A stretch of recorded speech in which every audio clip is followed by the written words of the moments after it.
Shalom, back with part 3. Vocab does not understand regeneration. Again, people, this is Job 14 and 14. If a man die, shall he live again? With everything I've already given you, yes, he does. Right? Because, again, the spirit never dies.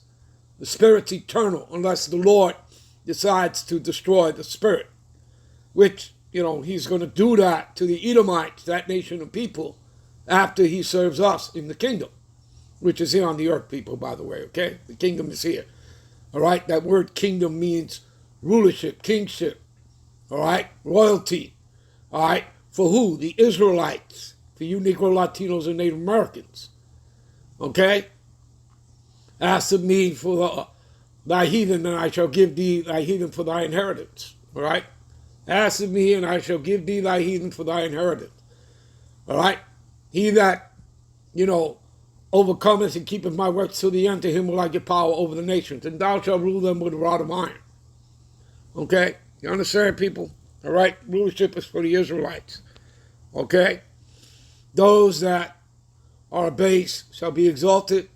Those that are exalted shall be abased. Okay? Very simple. All right. Do you know and for you people have trouble understanding that, then you people don't understand, the parable, of Lazarus and the rich man, all right? All right, so if a man die, shall he live again? The answer is yes. All the days of my appointed time will I wait till my change come. What change? When he'll receive the new body, okay? Do you understand? Okay? Now, Job has something else. Let me give you another one real quick. Give me a minute. All right, this is Job 19, 25 to 27. All right? For I know my Redeemer liveth.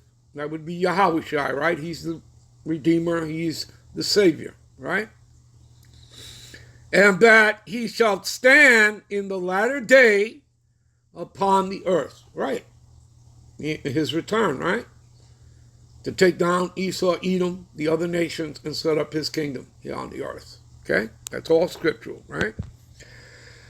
And though after my skin worms destroy this body, this temporary body, right? Whether you're buried or you've been cremated, whatever, right?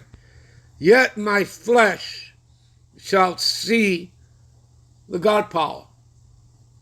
So he knows about regeneration, reincarnation. He knows about getting the new body, right? And we just read that he can't wait to receive his new body, okay? He can't wait to become eventually immortal, where he never has to die again. You understand? And that's only for the nation of Israel. There, as it says in the scriptures, as it is written, we are gods. You understand that?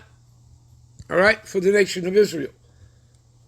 Okay, all the other nations will still be human, all right? They're not going to be gods. We are the gods. Remember, the earth was created for our sakes, okay? And the other nations were simply created to serve us, okay? As you can read in 2nd Ezra, the 6th chapter, 54 to 56, all right? Okay, and that's besides going to the birthright in the book of Genesis, all right? So anyway, let's continue here. So verse 27, whom I shall see for myself, and my eyes shall behold, and not another, through my reins be consumed within me. You see that? So he knows that he himself, through his own eyes, he shall see the Lord again here in the latter days. Okay? Said that he has set up his kingdom. All right? All right, people. Give me a minute. All right, people. Let me give you a little bit of examples of allegory, symbolism. The 2nd Ezra is the 6th chapter. I'll start at verse 7. Then answered I and said, what shall be the parting asunder of the times? Or when shall be the end of the first, and the beginning of it that follow it? If you people are confused, it's about to be cleared up for you.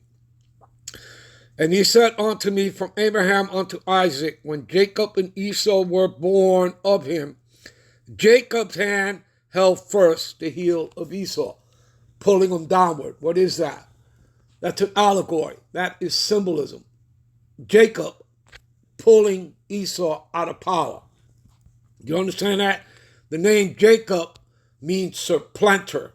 Do you understand, people? It's all symbolism. Okay? And Jacob's name would later be changed to what? Israel. Thank you. You got that, people? Verse 9. For Esau is the end of the world. That word world there is aeon. Okay? Which means age. The ending of the age. So Esau represents the end of the age. Right? And Jacob represents the beginning of a new age. Okay? Jacob is the beginning of it and follow it. But do you understand here?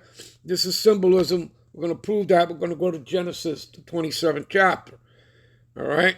Give me a minute.